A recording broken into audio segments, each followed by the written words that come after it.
পুঁজিবাদী যারা, তারা আমাদেরকে মাতিয়ে রেখেছে, তারা আমাদেরকে তাতিয়ে রেখেছে খাবার দাবার দিয়ে, ফ্যাশন দিয়ে, ডিভাইস দিয়ে।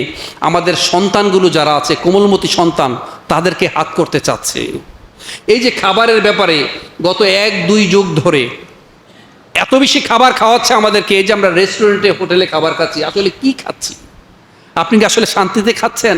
অনেক সুস্বাদু খাবার মনে হচ্ছে, খাবার খুব সুস্বাদু মনে হচ্ছে, খুবই লাযীযুন মনে হচ্ছে, আসলে না। আল্লাহ সুবহানাহু ওয়া তাআলা সূরা তোহার খুব সম্ভবত ৭১ নং আয়াত অথবা ৮১ নং আয়াতে আল্লাহ সুবহানাহু ওয়া তাআলা বলেছেন, কুলু মিন তাইয়্যিবাতি মা রাযাকনাকুম, অর্থাৎ আমি তোমাদেরকে যে সুন্দর জীবন উপকরণ দিয়েছি, যে সুন্দর ভালো খাবার দিয়েছি, তা থেকে তোমরা খাবার গ্রহণ করো। পরে আবার একটা ধমক দিয়েছেন যে সাবধান, খাবার নিয়ে কেউ বাড়াবাড়ি করো না। যেখানে খাবার নিয়ে বাড়াবাড়ি করা হবে সেখানেই গজব আবার নাজিল হবে। আপনি বিশ্বাস করেন, আমাদের বর্তমান সময়ে যত অসুস্থতা, তার অন্যতম কারণ হচ্ছে এই খাবার আর হচ্ছে এই যে ডিভাইস। আমি বলেছিলাম না যে আমাদের ইমিউনিটি সিস্টেম নষ্ট হয়ে যাচ্ছে দিন দিন। এই ইমিউনিটি সিস্টেম নষ্ট হয়ে যাচ্ছে শুধুমাত্র এই মোবাইলের আগ্রাসনে। আপনি মোবাইল বারবার দেখছেন, চোখ নষ্ট হচ্ছে, আপনার রোগ প্রতিরোধ ক্ষমতা নষ্ট হয়ে যাচ্ছে, এখান থেকে একটা রশ্মি ট্রান্সমিট হচ্ছে আপনার। কিন্তু এই যে শুধুমাত্র খাবার দাবার আমরা নিমগ্ন, পৃথিবীর মানুষ, উন্নত দেশের মানুষ কিন্তু এমনটা নয়। আমরা একবার একটা ট্রেনিংয়ে গিয়েছিলাম জাপানে, 3 ঘন্টা আমরা ট্রেনিং করেছিলাম, 3 ঘন্টা। এই 3 ঘন্টা উচ্চ পর্যায়ের লোকদের সাথে ট্রেনিং হয়েছিল। 3 ঘন্টা ট্রেনিং করার পর আমাদেরকে খেতে দেওয়া হয়েছে 1 কাপ ঠান্ডা গ্রিন টি, মাত্র 1 কাপ ঠান্ডা গ্রিন টি, আর কোনো খাবার দেয় নাই। কারণ তাদের কাছে কাজটাই ইম্পর্টেন্ট, কাজটাই গুরুত্বপূর্ণ।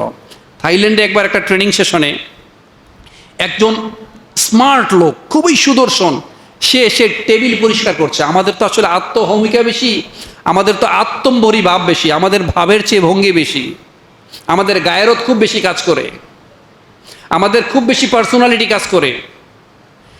সেই ট্রেনিং সেশনে একজন স্মার্ট লোক এসে ট্রেনিংয়ের আগে দিয়ে টেবিল পরিষ্কার করছেন।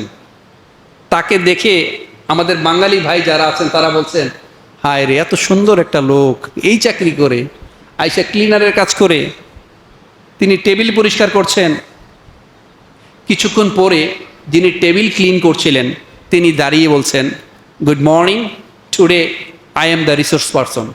আমি হচ্ছি আজকের এই ট্রেনিং সেশনের ট্রেনিং নেব। মানে তিনি এই ট্রেনিংটা তিনি নিজেই করাবেন।